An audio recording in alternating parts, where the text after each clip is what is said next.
In a quiet suburban neighborhood, summer meant one thing: pool season. The community pool was the heart of the neighborhood, where families came to cool off, laugh, and share stories. But this summer, things were different. A woman named Denise, known by most as Karen behind closed doors, had declared herself the unofficial pool monitor. Every day, she'd march to the pool with a clipboard in hand, sunglasses perched high on her nose, and a look of superiority that could sour anyone's mood. She wasn't on the HOA board, nor had anyone asked for her help. But that didn't stop her from policing who entered, how long they stayed, and what they did. Children weren't spared either. She scolded them for splashing too much, accused teens of loitering, and even kept a mental list of who used the pool the most. Her small circle of friends, whom she called the responsible residents, watched with approval. Together, they treated the pool like their private club. Then came Emma's single mother, who had just moved into the neighborhood with her young son, Tyler. Excited for their first weekend in the new home, they headed to the pool, unaware of the rules Karen had created. But the moment Emma dipped her feet in the water, Karen appeared, clipboard in hand, demanding to know which house she lived in and if she'd paid her usage fee. Emma, confused but polite, explained that her HOA dues included pool access. Yet Karen refused to let them stay, waving off her explanation and insisting they come back when the paperwork is sorted. Emma and Tyler left quietly that day, but something about Karen's self-appointed authority didn't sit right. Over the next week, similar stories spread through the neighborhood. Guests were turned away, families were embarrassed, and children went home in tears, all thanks to Karen's relentless gatekeeping. The HOA board received complaints, but hesitated to intervene, unsure how to handle someone who wasn't technically breaking rules, but was clearly crossing lines. Karen, meanwhile, grew bolder. She even printed fake pool rules and taped them near the gate rules that didn't exist in the official handbook. To her, it was all about protecting the community. But to everyone else, it was about power. And power, especially the kind no one gives you, has a way of coming undone. Because one day, someone decided to record her in action. The sun was blazing that Saturday afternoon, and the pool was packed. Children splashed, parents relaxed, and laughter echoed across the water. But as usual, peace didn't last long. Karen appeared, strutting it like she owned the place, her trademark clipboard tucked under one arm. Her sunglasses reflected the crowd as she scanned the pool area with sharp disapproval. She made her rounds, inspecting towels, snacks, and even counting how many guests each family had brought. Her clique followed behind her like a parade of enforcers, whispering and nodding in agreement at every exaggerated complaint she made. But what Karen didn't know was that someone was watching her closely. Emma. After being humiliated during her first visit, Emma had quietly joined a neighborhood group chat where everyone vented about Karen's behavior. One of the members, a young college student named Lily, came up with an idea: record Karen's antics and show the HOA exactly how out of control she had become. So, that afternoon, Lily brought her phone, discreetly recording as Karen berated an elderly couple for using her lounge chairs. She accused a teenage boy of sneaking in even though his keycard worked perfectly fine. And when a group of kids started playing with a beach ball, she snatched it away, claiming pool toys were banned. The phone camera caught it all, every word, every over-the-top gesture, every ounce of arrogance. By evening, the video was posted in the private neighborhood chat. Within an hour, it spread like wildfire. Residents were furious. Dozens of people commented, sharing their own stories of being yelled at or turned away.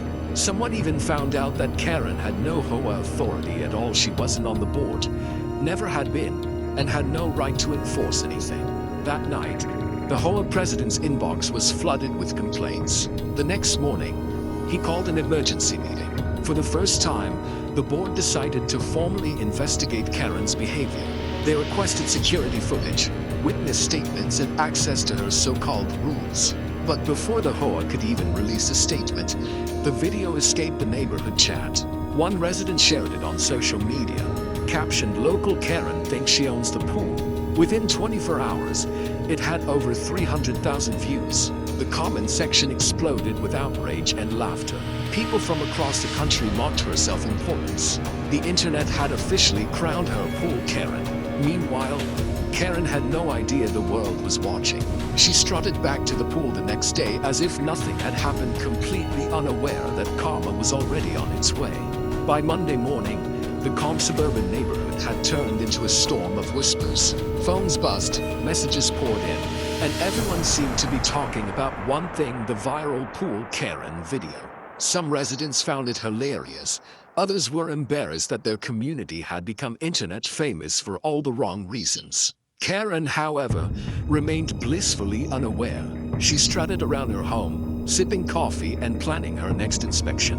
But that confidence began to crack the moment she noticed her neighbors avoiding her gaze. No one smiled, no one waved. Even her closest clique had gone silent in the group chat. Something was wrong. That afternoon, as she made her way to the pool, the HOA president and 2 board members intercepted her. They had printed copies of the viral post, each page showing her caught in full control freak mode, snatching pool toys, yelling at children, and claiming authority she didn't have. The look on her face shifted from confusion to shock as she realized what she was seeing. The HOA's message was firm. She was not an official pool monitor, had violated multiple community conduct clauses, and was temporarily banned from using any shared amenities pending review. The clipboard, her symbol of control, was confiscated on the spot. Humiliated, Karen stormed home, only to find that her reputation had already spread far beyond the neighborhood. Local news outlets picked up the story. Memes flooded social media. Her picture, frozen mid-yell, captioned with jokes like "Karen of the Chlorine Kingdom." Her name trended locally for days, but the real blow came from her own circle. The women who once supported her now distanced themselves completely, deleting old messages and pretending they'd never encouraged her. Parents who once tolerated her began crossing the street to avoid her. Even her mailbox filled with anonymous notes, some mocking, others urging her to apologize. Karen tried to fight back, emailing the HOA demanding a public apology for the so-called defamation. But instead, the HOA doubled down, releasing an official statement to the entire community.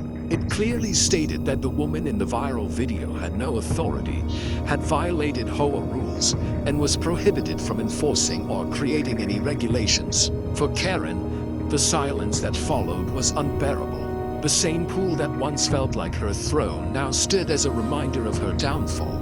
Every splash, every laugh she could hear from her window reminded her of what she'd lost: not power, but the respect of an entire community. Still, she wasn't ready to admit defeat, because when pride burns, it doesn't fade quietly, it sparks again. The next weekend arrived with perfect blue skies, the kind that made the neighborhood pool come alive again. Families gathered, children laughed, and for the first time in weeks, the air felt peaceful. But that peace was fragile because Karen wasn't done. Humiliation had turned her bitterness into obsession. She spent a week plotting revenge, determined to regain the power she thought she deserved. Late at night, she printed new flyers with false pool policies, claiming they were emergency safety rules. Then, under the cover of darkness, she taped them all over the pool gates, hoping to scare people away and make the HOA look incompetent. But her plan didn't last long. At dawn, the first swimmers arrived, and so did the HOA's new security cameras. The board had quietly installed them after her viral incident, ensuring no further disruptions. The footage caught everything: Karen sneaking through the gate, posting fake notices, and smirking as she walked away. By noon, the HOA president had the video in hand. By evening, it was shared in the neighborhood group chat, right beside the first viral clip. This time, even her last offenders couldn't save her.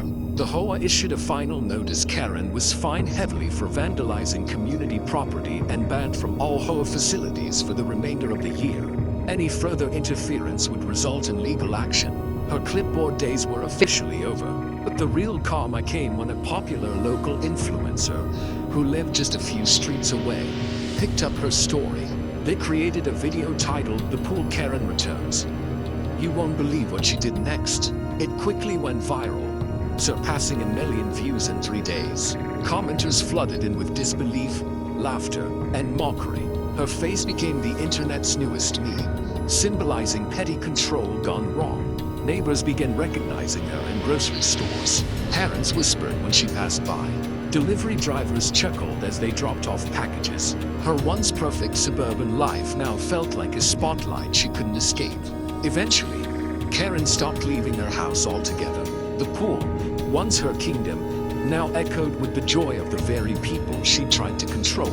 Emma and her son, Tyler, swam freely every weekend, finally enjoying the neighborhood they dreamed of. The community had reclaimed its peace not by fighting, but by letting karma do its work. As summer faded into fall, the clipboard rusted in Karen's garage, forgotten under dust and shade. The HOA installed a new sign at the pool gate, one that everyone loved. It simply read,